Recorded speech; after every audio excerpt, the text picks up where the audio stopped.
నెల్లూరులో జరిగిన రోడ్డు ప్రమాదంలో గాయపడిన వైసీపీ ఎమ్మెల్సీ చంద్రశేఖర్ రెడ్డి ఆరోగ్యం నిలకడగా ఉందని మెడికల్ సూపరింటెండెంట్ శ్రీరామ్ సతీష్ తెలిపారు. కారు అద్దాలు గుచ్చుకోవడంతో తల భాగంలో గాయాలయ్యాయని ఆయన అన్నారు.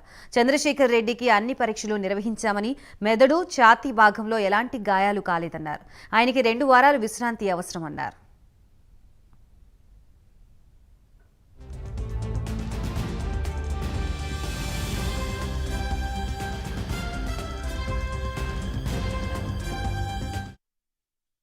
రాత్రి ఒక అన్ఫార్చునేట్గా మన ఎమ్మెల్సీ చంద్రశేఖర్ రెడ్డి గారికి యాక్సిడెంట్ వాళ్ళ గన్మెన్స్తో వాళ్ళ సెక్రటరీస్తో వస్తుంటే యాక్సిడెంట్ జరిగింది.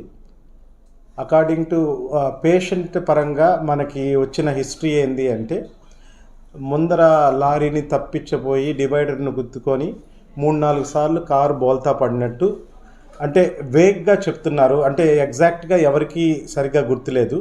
మా దగ్గరికి వచ్చినప్పుడు ఎమ్మెల్సీ గారు ఇనీషియల్ సర్వేలో అంటే స్కాల్ప్ భాగం, తల భాగము చాలా లాసిరేషన్ వచ్చి బ్లీడింగ్ యాక్టివ్గా అవుతున్నది. ఇమీడియట్గా బ్లీడింగ్ అరెస్ట్ చేశాము. బ్లీడింగ్ అరెస్ట్ చేసిన తర్వాత neuro surgeon, orthopaedician, general surgeon, plastic surgeon అంతా రీఅసెస్ చేసి అంతా ఇమేజింగ్ చేసిన తర్వాత మేజర్ ఇంజురీస్ ఏమీ లేవు. ప్రైమరీ సర్వేలో మేజర్ ఇంజురీస్ ఏమీ లేవు. కాకపోతే ఇది రక్త ప్రసారం ఎక్కువ జరుగుతుంది కాబట్టి ఆపరేషన్ థియేటర్కి తీసుకొని ఈ లాసిరేషన్ మొత్తం అంతా చాలా పెద్ద లాసిరేషన్ ఉంది.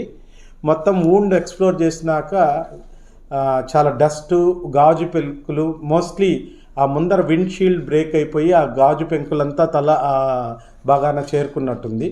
నిన్న రాత్రి ఒక అన్ఫార్చునేట్గా మన ఎమ్మెల్సీ చంద్రశేఖర్ రెడ్డి